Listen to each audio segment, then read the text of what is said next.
Hello everyone, मैं Kundan Singh टीवीएल coaching के मेरे इस यूट्यूब चैनल में आपका बहुत बहुत स्वागत है। इस वीडियो में हम क्लास 12th, जी हाँ फ्रेंड्स, आपने सही सुना, क्लास 12th जीव विज्ञान पाठ 2 जिसका नाम है पुष्पी पादपों में लैंगिक जनन, इस पाठ का यह चौथा वीडियो है। तो इस वीडियो में हमको सबसे पहले पढ़ना है पक्षी परागन के बारे में कि पक्षी परागन होता क्या है।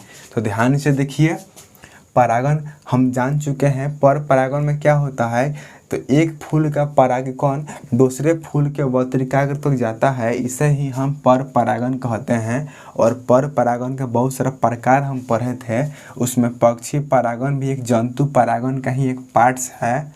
तो पक्षी परागन है क्या, तो कुछ पौधों के फूलों में परागकण पक्षियों के द्वारा दूसरे फूल के वक्तृकाग्र पर जाता है, इसे ही हम पक्षी परागन कहते हैं। और पक्षी परागित पौधों की विशेषताएं हम पढ़ेंगे कि कुछ वैसे पौधे होते हैं जिसमें पक्षी परागन होता है और उन पौधों की विशेषताएं क्या है, मतलब उन पौधों में क्या क्या होगा, तो उस पौधों में संभावना अधिक होगी कि इसमें पक्षी परागन ही होगा। तो पक्षी परागित पौधों की विशेषताएं में हम फर्स्ट में देखेंगे, ये फूल भी बड़े होते हैं। तो जिन फूलों में पक्षी परागन होता है वे फूल आवश्यकता से अधिक बड़े बड़े होते हैं और ये फूल रंगीन तथा गंधहीन होते हैं। मतलब पक्षी परागन जिन फूल में होता है वह फूल बड़ा तो होता है, रंगीन भी होता है, लेकिन गंधहीन होता है। रंग होता है लेकिन महक नहीं होती है। तीसरा विशेषता है, इसमें मकरंद होता है, मकरंद होता है आदि। ये तीनों क्या है, तो पक्षी परागित पौधों की विशेषताएं हैं। यदि ये तीनों गुण किसी पौधा में है तो उस पौधा में पक्षी परागन होने की संभावनाएं अधिक है। तो कौन कौन से गुण, तो यह फूल रंगीन होता है, यह फूल गंधहीन होता है, यह फूल मकरंद होता है। इन फूलों में यदि तीनों नियमों को फॉलो करेगा तो उस फूल में पक्षी परागन ही होगा।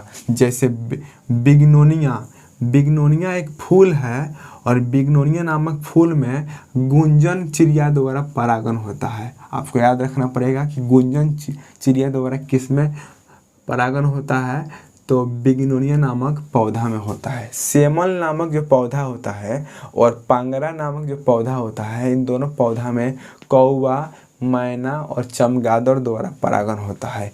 यह कई बार क्वेश्चन पूछा गया है कि सेमल में किस के द्वारा परागन की प्रक्रिया होती है, तो आपको चमगादड़ ऑप्शन में होगा और चमगादड़ पर ही टिक करना होगा। तो तब जाकर आपको 1 में 1 मार्क्स 100% श्योर मिलेगा। अगला हम तीसरा परागन का प्रकार पढ़ेंगे जिसका नाम है जल परागन। क्या नाम है, जल परागन। जल परागन को हम हाइड्रोफिली भी कहते हैं। हाइड्रोफिली, हाइड्रोजन प्लस ऑक्सीजन से ही जल बनता है, इसलिए हाइड्रोफिली बोलेंगे। तो याद रखना है, पूछेगा कि जल परागन किसके द्वारा होता है, तो जल द्वारा। ऐसे तो कोई छोटा बच्चा ही बता देगा कि जल परागन किसके द्वारा होगा, तो जल द्वारा। लेकिन पूछेगा ना हाइड्रोफिली किसके द्वारा होता है, तो जल द्वारा। अंग्रेजी में ही पूछेगा तो आपको ही टिक करना पड़ेगा। पूछेगा कि हाइड्रोफिली द्वारा जो परागन होता है किसके द्वारा होता है, तो जल द्वारा होता है। जल पे आपको टिक करना होगा। किसी पौधा में जल द्वारा होने वाली परागन की प्रक्रिया को ही हम जल परागन कहते हैं। और अधिकांश जलीय पौधा में जल परागन होता है। लेकिन एक अपवाद है कमल। कमल भी एक जलीय पौधा ही है, लेकिन यह अपवाद के रूप में है। कमल एक ऐसा जलीय पौधा है जिसमें जल परागन न होकर के कीट परागन होता है। ऑप्शन में पूछेगा कि कमल में कौन सा परागन होता है, तो जल परागन पर आपको टिक नहीं करना है, आपको कीट परागन यानी एंटीमोफिली परागन पर टिक करना है। तब जाकर आपको 1 में 1 मार्क्स मिल जाएगा।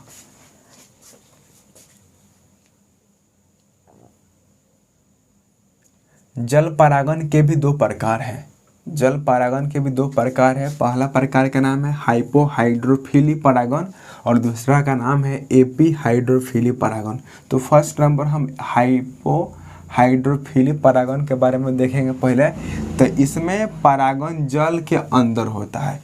किसी पौधा में किसी जलीय पौधा में यदि परागण की प्रक्रिया जल के अंदर ही होती है तो उसको हम क्या बोलेंगे, हाइपोहाइड्रोफिली जल परागण कहेंगे। जैसे में सिर्टोपिफिलम और जोस्टेरा नामक जो पौधा होता है यह जलीय पौधा है और यह जल के अंदर होता है। और इस पौधा में कौन सा परागण होगा, तो जल परागण का कौन सा परागण, हाइपोहाइड्रोफिली नामक जल परागण होगा, आपको टिक करना होगा। सेकेंड नंबर पार्ट से जल परागण का एपिहाइड्रोफिली, तो इसमें परागण जल की ऊपरी सतह पर होता है। यदि जल की निचली सतह पर या बीच में जब परागण होगा तो उसको हम बोलेंगे हाइपोहाइड्रोफिली परागण। लेकिन यदि जल की ऊपरी सतह पर परागण होगा तो उस परागण को हम बोलेंगे एपिहाइड्रोफिली परागण। और यह किस पौधा में होता है, तो वेलिस्नेरिया, लेमना और हाइड्रिला। वेलिस्नेरिया, लेमना और हाइड्रिला नामक 3 पौधा है और इसके अलावा और भी पौधा है। उन पौधों में एपिहाइड्रोफिली परागण होता है क्योंकि इसमें जो परागण की प्रक्रिया होती है जल के सतह पर होती है। ठीक है, आगे बढ़ते हैं। जल परागित पुष्पों की विशेषताएं, मतलब कौन कौन से नियमों को फॉलो करेगा जलीय पौधा कि उसमें जल परागण होगा। तो नियम नंबर फर्स्ट क्या है, इसमें अधिकांश फूल वाले पौधे जलीय होते हैं। तो जल परागण अधिकांश जलीय पौधों में ही होता है। सेकंड में, ये फूल छोटे होते हैं, रंगहीन होते हैं, गंधहीन होते हैं तथा मकरंदहीन होते हैं। तो जिस फूल में जलीय पौधा होता है, जलीय परागण होता है, जिस फूल में जल परागण होता है वह फूल सबसे पहले तो जल में होता होगा। और दूसरी बात क्या होगा, तो उस फूल का आकार छोटा होगा, वह रंगहीन होगा, यानी उसमें रंग नहीं होगा, वह गंधहीन होगा, वह मकरंदहीन होगा। ना उसमें महक होगा और ना उसमें मकरंद होगा और ना ही उसमें रंग होगा, सिर्फ वो आकार में छोटा होगा और जल में होगा। तो उसमें कौन सी प्रक्रिया होगी, जल परागण होगा। ठीक है, और जल परागण में जो पौधे आते हैं उन पौधों का जो परागकण होता है वह हल्का होता है, काफ़ी छोटा होता है, हल्का होता है। और उस पराग के कण के ऊपरी सतह पर एक वसा ऊतक का एक तैलीय सतह होता है जिसके कारण वह पानी के ऊपर तैरता है और पानी परागकण में समावेशित नहीं हो पाता है, जिसके कारण परागकण बहुत दिनों तक पानी के ऊपरी सतह पर तैर सकता है, खराब नहीं हो सकता है। अगला है, वत्रिकाग्र लंबा चिपचिपा होता है। जिन पौधों में जल परागण होता है उस पौधा का वत्रिकाग्र लंबा होता है और वे चिपचिपे होते हैं क्योंकि उसमें परागकण सट जाता है तो पानी के तोड़ के कारण वह इधर उधर नहीं हो पाता है। ठीक है, तो इस तरह हमने जल परागण देखा। अब हम देखेंगे पर परागण का लाभ और हानि। जिस तरह हम इसके पहले वाले वीडियो में बताए थे कि स्व परागण का लाभ भी है और हानि भी है, ठीक उसी तरह पर परागण का भी लाभ भी है और हानि भी है। हम सबसे पहले लाभ देखेंगे कि पर परागण का क्या क्या लाभ है। तो पर परागण का पहला लाभ है, इनसे प्राप्त फल बड़े होते हैं, वजन में भारी होते हैं, स्वादिष्ट होते हैं तथा इनमें अधिक बीज होता है। तो पर परागण द्वारा जो पौधा का निर्माण होता है और उस पौधा से जो फल बनता है उस फल का आकार भी बड़ा होता है, वह फल वजन में वजनदार होता है, भारी होता है, वह फल स्वादिष्ट होता है और उस फल में बीजों की संख्या काफ़ी अधिक होती है। तो यह जो है पर परागण का लाभ है, इससे हमको फ़ायदा है। और दूसरा लाभ देखते हैं कि पर परागण से अच्छे नस्ल के बीज प्राप्त होते हैं। मतलब जितने भी संकर नस्ल के बीज है, हाइब्रिड है, वह पर परागण से ही संभव हो पाया है।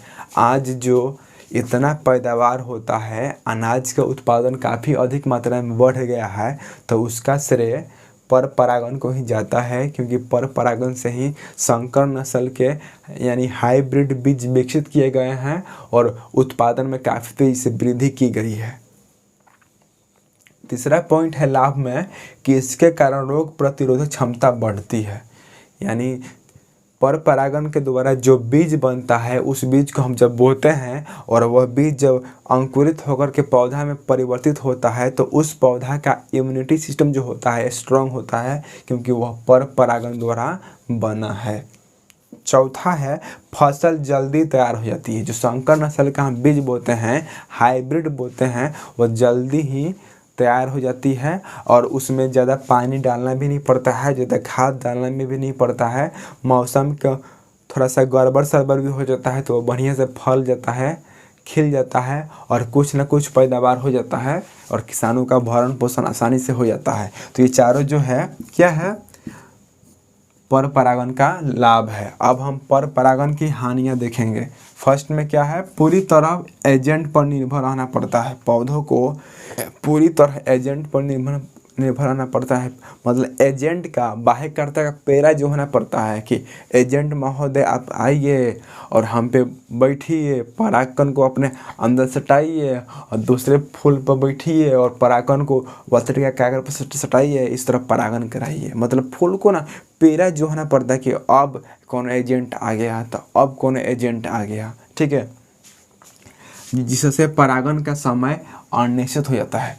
मतलब एजेंट का पेरा जो आ रहा है तो टाइम फिक्स थोड़ी ना है, कभी भी परागण हो सकता है। आवश्यकता से पहले भी हो सकता है, आवश्यकता के बाद भी हो सकता है। जैसे मान लीजिए परागण अभी पूर्ण रूप से तैयार भी नहीं हुआ और तभी कौन कीट आके उस पर बैठ गया और जाके दूसरा फूल पर बैठ गया, तो कम विकसित परागण, कम विकसित कागज पर बैठ जाएगा, तो इस तरह जो पौधा बनेगा वो अच्छा नहीं हो पाएगा, ठीक है। जो बीज बनेगा वो अच्छा क्वालिटी का नहीं बन पाएगा। तो यह क्या है, पर परागण का हानि है, पहला हानि है। और दूसरा क्या है, परागण की प्रतीक्षा करते करते अधिकांश फूल झड़ जाते हैं। मतलब कुछ फूलों में परागकण विकसित हो गए, वह त्रिकाग्र विकसित हो गए और समय से जब वह उसमें परागण नहीं होगा तो वे क्या होंगे, दिन प्रतिदिन नष्ट ही ना होंगे, तो जिसके कारण फूल झड़ने लगते हैं। आपको याद रखना पड़ेगा कि पर परागण की प्रतीक्षा करते करते अधिकांश फूल झड़ जाते हैं और वायु परागण द्वारा जो पौधा होता है ना, उस पौधे में अधिकांश फूल झड़ता है, क्योंकि उसमें बहुत पेरा जो होना पड़ता है। तेज आंधी तूफान का, तेज आंधी तूफान आएगा तभी तो परागकण उधिया कर दूसरा पौधा के वातर के पर जाएगा। तेज आंधी तूफान नहीं आएगा तो कहाँ से उधियाएगा, कहाँ से परागण होगा, इसलिए बहुत दिक्कत है।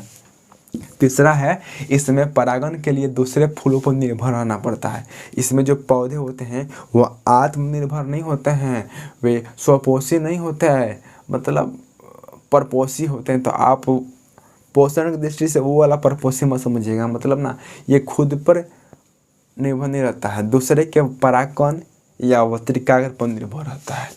चौथा है, पर परागित बीज हमेशा संकर नस्ल के ही होते हैं। पर परागण द्वारा जो बीज बनता है वो हमेशा हाइब्रिड ही होता है, संकर नस्ल का ही बीज होता है। यदि हम चाहेंगे कि पर परागण भी करा लें और नॉर्मल बीज प्राप्त करें तो ऐसा संभव नहीं है। इस तरह यह 4 गो पर परागण का लाभ हुआ और ये 4 गो पर परागण का हानि हुआ। इस तरह यदि खाली लाभ पूछेगा तो लाभ लिखिएगा, सिर्फ हानि पूछेगा तो हानि लिखिएगा और दोनों पूछेगा तो दोनों लिखिएगा। और इसको आप स्क्रीनशॉट लीजिए और इसको कॉपी में नोट कीजिएगा यदि आपको बेहतर तैयारी करना है तो। अब आगे हम बढ़ेंगे अगले पॉइंट की ओर। अगला पॉइंट हमारा है कृत्रिम परागण, आर्टिफिशियल पोलिनेशन। इसमें क्या होता है, कृत्रिम परागण में क्या होता है, इसमें बाहरी कारक तो होता है लेकिन इसमें मनुष्य होता है बाहरी कारक, ठीक है। तो ध्यान से सुनिए, कृत्रिम रूप से मानव द्वारा किसी फूल का परागकण दूसरे फूल के वस्त्र तक पहुंचता है तो उसे ही हम कृत्रिम पर परागण कहते हैं। और कृत्रिम परागण में 2 प्रक्रियाएं होती है।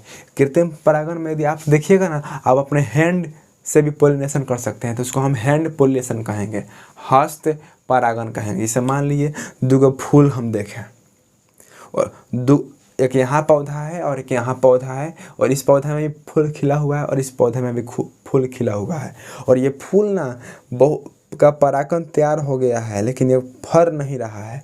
बहुत सारा आप पौधा को देखे होंगे, जैसे नेनुआ झिंगुनी को देखे होंगे, वो खूब उतरा के छितरा के फूल उस खेत में हुआ है लेकिन वो फर नहीं रहा है।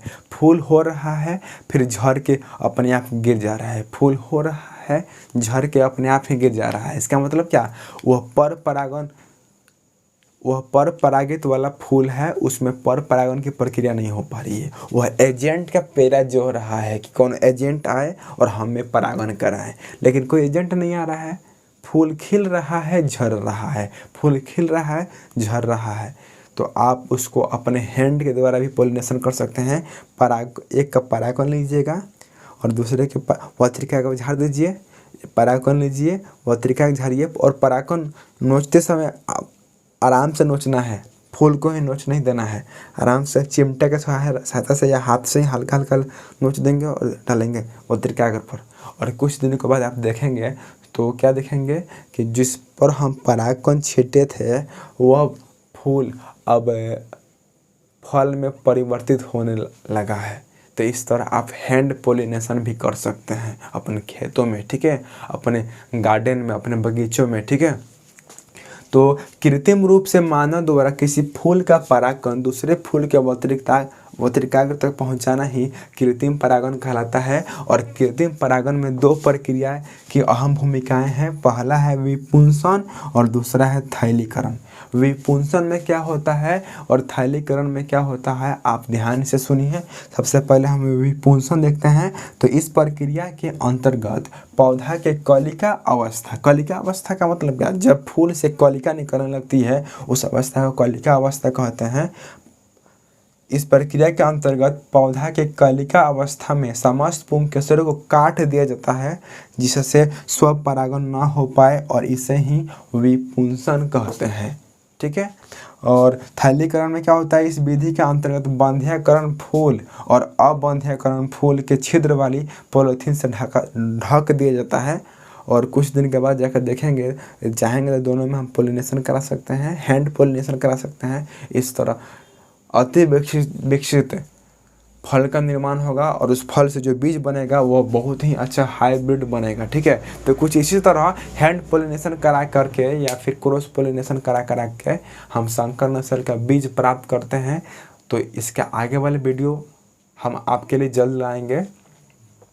तो इसके साथ हम विदा लेते हैं, मिलते हैं अगले वीडियो में। तब तक के लिए नमस्कार, जय हिंद, जय भारत।